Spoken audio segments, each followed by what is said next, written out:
Police ഇത് വിശ്വസിച്ച് 2 ചെറുപ്പക്കാരെ പിടികൂടുകയും ഇവരെ ദിവസങ്ങളോളം കസ്റ്റഡിയിൽ വെച്ച് ഉപദ്രവിക്കുകയും ചെയ്തു.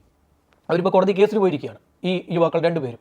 അപ്പോൾ ഇവരെന്തെന്ന് വെച്ച് കഴിഞ്ഞാൽ ഇവർ പറഞ്ഞു ഞങ്ങളല്ല എന്ന് പറഞ്ഞു. പോലീസിനെ എത്ര മർദ്ദിച്ചിട്ടും ഇവരെ കൊണ്ട് ഇത് തെളിയിക്കാൻ സാധിച്ചില്ല.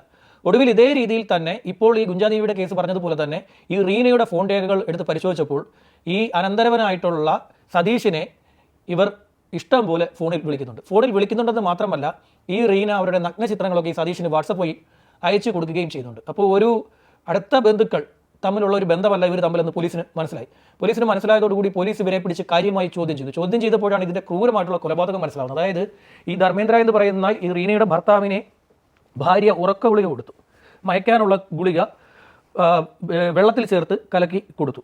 അങ്ങനെ ഇവർ ഇവരെ നേരത്തെയും ഇത് കൊടുക്കുന്നുണ്ടായിരുന്നു. ഇയാളെ മയക്കി കിടത്തിയതിന് ശേഷം ഈ അനന്തരവനായിട്ടുള്ള സതീഷ് അവിടെ സ്ഥിരമായി വരാറുണ്ടായിരുന്നു. അങ്ങനെ ബോധമറ്റ് കിടന്ന് ഉറങ്ങുന്ന ഇയാളുടെ തല ഈ ഭാര്യ കട്ടളപ്പടി കൊണ്ട് അടിച്ച് തകർത്തു എന്നാണ് കേസ്. അതിൻ്റെ എഫ്ഐആർ അങ്ങനെയാണ് പറയുന്നത്. കട്ടളപ്പടി കൊണ്ട് അടിച്ച് തകർത്ത് ഇയാളെ കൊലപ്പെടുത്തിയ ശേഷം ഇയാളെ കാലെ വലിച്ചുകൊണ്ട് ഈ ഭാര്യയുടെ കാമുകനായിട്ടുള്ള സതീഷും ചേർന്ന് വലിച്ചുകൊണ്ട് പുറത്ത് ഗ്രാമത്തിൽ കൊണ്ടുപോയി കളഞ്ഞിട്ട് പോരുന്നതാണ്.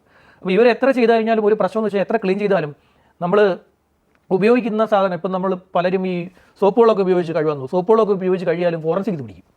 രക്തക്കറ എത്ര ഇനി തൂത്ത് കളഞ്ഞാലും രക്തക്കറ പിടിക്കും. അല്ലെങ്കിൽ അതിനുവേണ്ടി വേറെ സാധനങ്ങൾ ഉപയോഗിക്കേണ്ടി വരും. അതെന്താണെന്ന് പറഞ്ഞു കഴിഞ്ഞാൽ അത് കമൻറ്റ് ബോക്സിൽ നിന്ന് നമ്മളെ തെറി പറയും നാട്ടുകാർ.